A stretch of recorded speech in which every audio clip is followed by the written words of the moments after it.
So I'm here in Harley Street again today to meet Franky Kossy, who was actually my teacher at least 20 years ago when I first studied kinesiology. And what I've come to talk to her about today is kinesiology, and just to explain exactly what it is. So you've been doing it for a terribly long time, haven't you? Oh, terribly long! That's very rude. Anyway, she is a very big expert.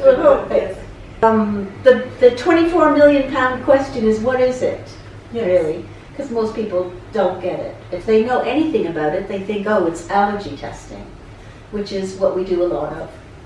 But we do a lot more than that, because anybody who would go to an acupuncturist or a herbalist or a homeopath or any of the other complementary or alternative therapists might end up on my table.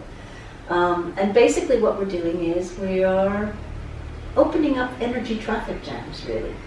So when I teach, that's how I talk about it. We have energy that runs through pathways in the body, kind of like roads, right? And everything that happens to us that doesn't sit right creates a traffic jam, and the energy, or the cars, if you want to say, the energy doesn't go through.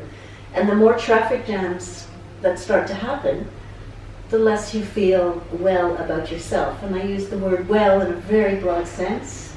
It can be physically, emotionally, spiritually, psychologically. And you can't really split any of that anyways. Yeah. So what we do is, we use a muscle as a diagnostic tool to tell the practitioner where that traffic jam lives, and some kind of a technique that we need to do to open the traffic jam, plus acupressure.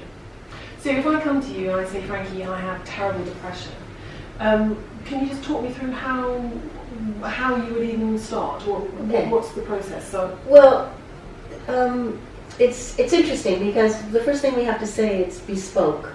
So your depression and how I cope with your depression, or how I work with it, is different from Joe Blow down the road, because your traffic jams are different than his or hers. So what we do is we start off with lying down on the table on your back, fully clothed, and we do a meridian energy balance. Now this balance is what makes us different from most other kinesiologists. So, you know, when we talk about muscle testing, a strong muscle means one thing, a weak muscle means another thing. How do we know we're really getting a good answer? With this meridian energy balance, because we're testing it, what happens when you think this? What happens when you think that? Are those meridians strong when I do a muscle test before I actually start doing the work? We have a really good sense that we're getting a good reading from the body. So that's the first thing we would do every time you would come, is we would do this meridian energy balance. And after that, I ask your body. I'm not a genius. I don't know why you're like that. You know, I'm a translator. That's really all I do, is I translate what your body tells me by asking yes/no questions, and the arm tells me yes or no. So I'd say, well, are we going to work in this way or in that way? Your body chooses. And just because it chose one way one time doesn't mean if you come back to me, it'll choose the same way. We're going to do this meridian energy balance, or this pre-checks, to make sure, not just the thinking, because we're going to actually touch acupressure points around your belly button that tie up with the energy pathways of the meridians. So these are the same meridians that the acupuncturists use. Okay? So can you point to your belly button for me, please? Or starting point. Okay, so we go.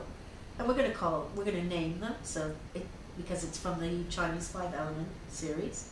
0, 1, 2, 3, 4, 5, and 6, and your arm stays strong. That means that's a good start. Those pathways are running in neutral, okay? Then if you take your hand, and with the palm of your hand, cover your belly button.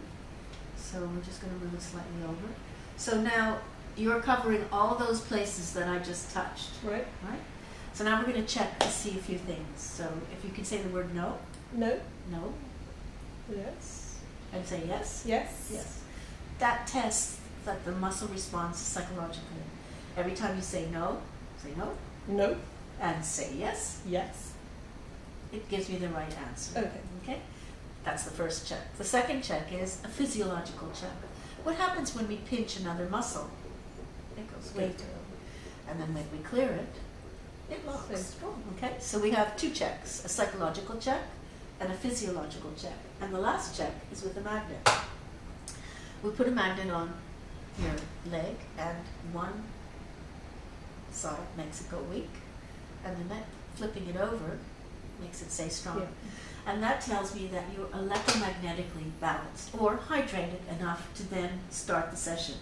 So I'd ask you to take your hand off your belly button, and we start. Okay. What should we start with? Well, we have to say energy permission to work first.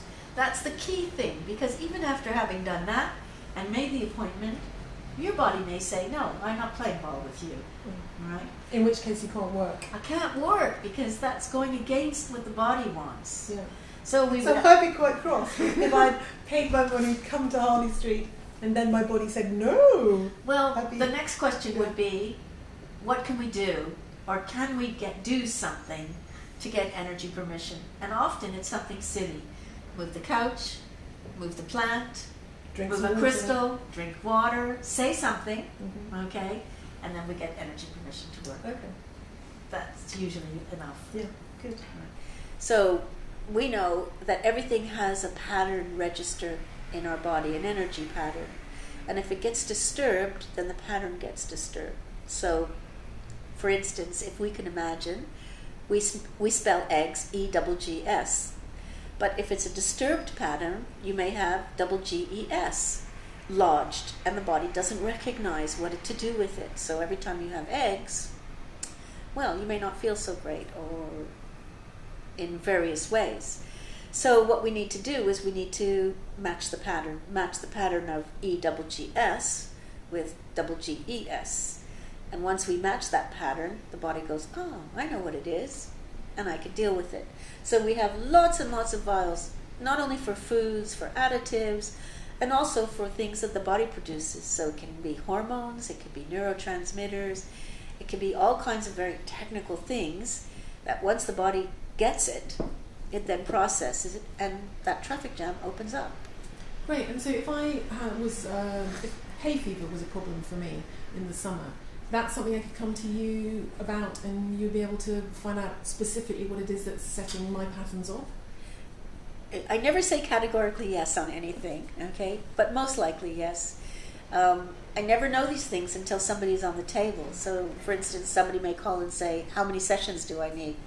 I can't tell until they're on the table. The thing about muscle testing, either having it done by a practitioner or learning how to do it yourself, so you can always come on a course and learn how to do it, is that it really helps in everyday life, really.